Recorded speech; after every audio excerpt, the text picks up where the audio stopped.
Hello, this is Matt on the Moon Family Sedan channel. I'm going to talk about something in this latest Moon Family Sedan tepid jam that I don't think has gotten a sufficient amount of attention, at least not to this particular juncture in time within our community. But let me just say this. You know, Ripple has had the HINMAN Ethereum Free Pass related emails since this past fall. And all the drafts of the speech, everything that we now know is going to be made public by June 13th of this year, Ripple's had since last fall. And due to the fact that these were not publicly available documents, we've seen limited perspective from top executives at Ripple on what's in them. Extremely limited. And so we've seen some stuff from Stuart Alderati, who is Ripple's chief legal officer, back in October. We got a comment from Brad Garlinghouse talking about how shocking it's all going to be when all this stuff comes out here.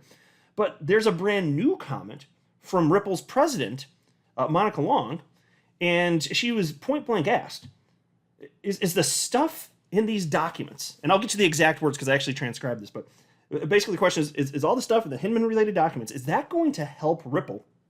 And the answer ultimately was yes. And she wasn't mincing words on this. And so we've been wondering for a long time as a community, what exactly is in here? Is there something that would be effectively exculpatory for Ripple? Is there something specific about XRP stated by SEC attorneys? Because we do know for sure that in the batch of documents known as the Hinman documents at this point, we know that XRP's in there. I've been talking about that a lot recently. Attorney Deaton has been talking about that a lot recently. There is information from a third party. We don't know who the third party is, but that was absolutely sent in the email chain of what became known as the Hinman documents and the Hinman emails. It absolutely came up. Now, what we don't know is what the response, if any, would have been. And I'm going to hazard a guess here that there was a response. And so what might that have been? Well, Ripple executives have to be tight-lipped to this point because the documents are private. But just seeing the level of confidence from Ripple's president, Monica Long, here, when asked, and you could tell she was kind of being careful because she knows that she can't say specifics about what's in there. But just to see the confidence and still not mincing words in terms of the impact on the case, I was just like, oh yeah. And almost nobody's talking about this. So I've barely seen anything. But who knows? I mean, there'll be a new media cycle tomorrow, so maybe crypto media is going to pick it up. More people will be talking about it. But I want to highlight it regardless. So I hope the word gets spread more. But before going further, I do want to be clear, I do not have a legal or financial background of any kind. I'm not offering legal or financial advice. And you definitely should not buy or sell anything because of anything I say or write. I'm just an enthusiast who enjoys making YouTube videos about crypto-related topics, but just as a hobby and just for fun. So just as a friendly little reminder here, here's what Stuart Alderati had to say about the Hinman emails and related documents on October 20th of last year, because he was privy to them. Brad Garlinghouse is privy to them. Just the general public's not privy to them, and the SEC would not allow them to be handed out. But now we know that Judge Torres has recently ruled, I'm sure you all heard by now, that yes, these documents absolutely need to be public, and they're going to be by June 13th of this year. So here's what Stuart Alderati said in October. Over 18 months and 6 court orders later, we finally have the Hinman docs, internal SEC emails, and drafts of his infamous 2018 speech. While they remain confidential for now at the SEC's insistence, I can say that it was well worth the fight to get them. I've always felt good about our legal arguments, and I feel even better now. I always felt bad about the SEC's tactics, and I feel even worse about them now. And so, folks, I'll say, I fully expect that there's going to be disgusting stuff in there.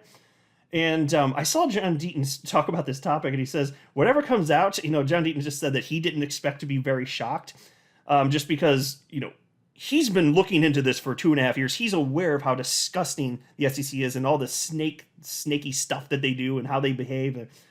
And so I was kind of thinking the same. Like, I don't expect to be outright shocked. I mean, maybe I will be, but I don't think that's what's most probable because I'm in tune with just how terrible this agency is. But I think that, the typical person out there who maybe hasn't been following this as closely, I think there's great opportunity for the typical person out there in crypto who maybe hasn't been following this case and isn't aware of how disgusting the SEC is and how they behave. I think those people could very easily be shocked. So yeah, most people, I can imagine that they would be shocked. I personally don't think I'm going to be, but we'll see. Also, here's just as a quick reminder, this is what Brad Garlinghouse said October 20th of last year.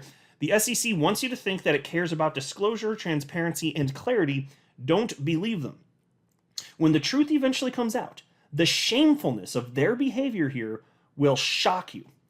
So, folks, there's going to be something in here, and I'll hazard a guess that given that we know for sure XRP was brought up in the email thread, to me, I'd be simply blown away. My simple little Moon family sedan brain would explode if there wasn't a response from these SEC asshat attorneys sharing their perspectives, something about XRP.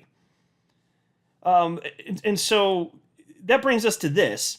DAI shared this video clip, and it was Monica Long, Ripple's president, speaking to CoinDesk, and DAI wrote, "There must really be something shocking in those HINMAN documents/emails. Ripple sure is highlighting their significance." Now, that is true. That is unquestionably true. And I'm just telling you from this video clip, a high level of confidence.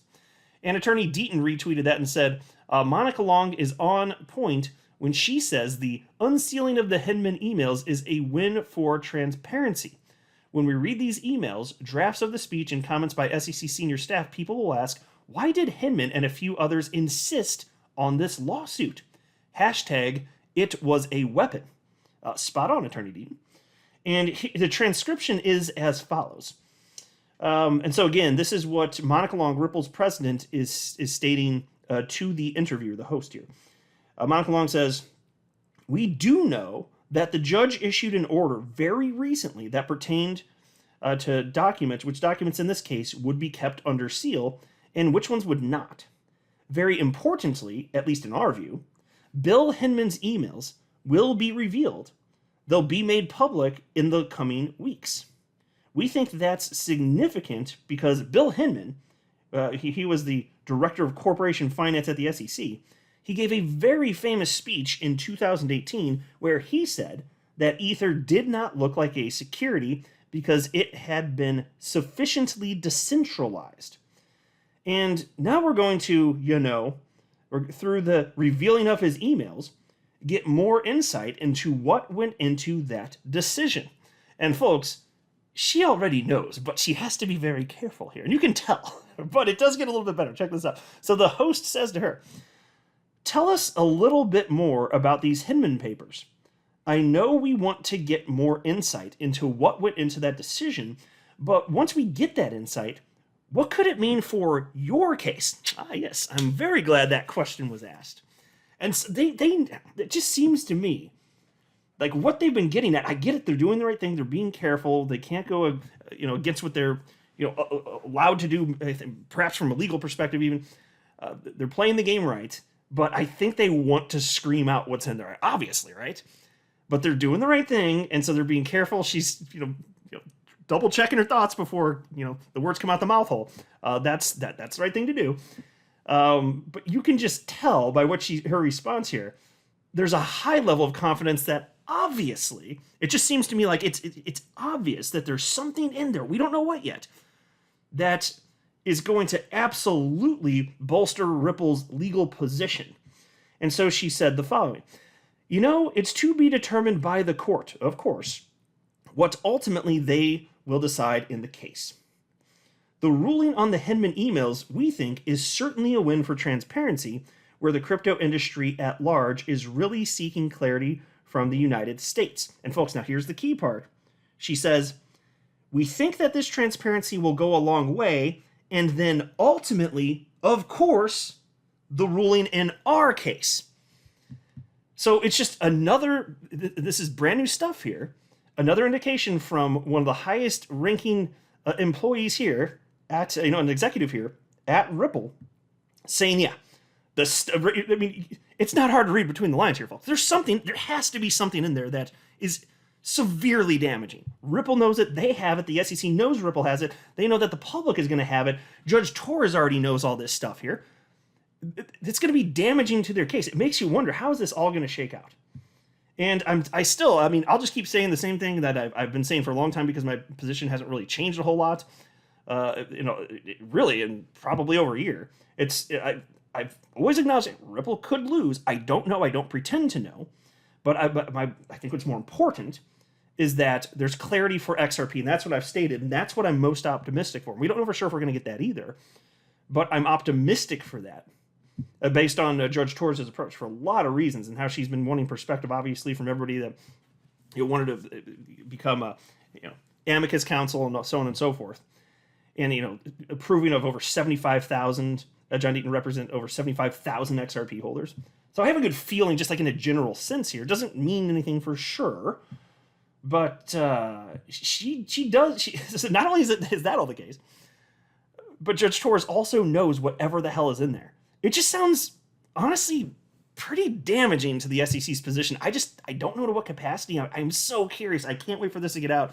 And I'm going to go through it in great detail and share with you all the juiciest bits once they're available here. Thankfully, we don't have to wait much longer here. But too bad, so sad, SEC. You're a bunch of pricks, and now you're going to lose, I hope. I hope. I'm optimistic. And I don't care as much. I mean, nothing against Ripple. I don't care as much what happens to Ripple. I think that they should be able to conduct their business, because I do think that there's been an uncertain legal environment. But even if they technically did something wrong from a legal perspective with any sales, well, okay, let them make that right. If they have to pay a fine or something like that, let them keep conducting their business utilizing XRP. But what I care about more than that is the XRP community in a general sense. And I know they're part of the XRP community, but I'm talking about specifically the individual retail investors and holders out there. The regular people out there, many of which have some serious money, and in some cases, like pretty much their entire life savings in this. Well, nothing but compassion for that. And that's what I'm most concerned about, is making sure that there's clarity there, because no matter what, it's never the asset that is the security. That's what's most important to me at this point, is making sure that that is what's out there, so that XRP can be relisted on exchanges ultimately. That is the most important part. I'm not saying I don't care about Ripple. I do. Of course I do. They're an important part of the XRP ecosystem. I'm just trying to say, this is what really matters to the typical XRP holder out there. That's just my personal perspective. I'm not a financial advisor. You should not buy or sell anything because of anything I say or write. That would be a very, very, very bad idea. Until next time, to the Moon Family Sedan.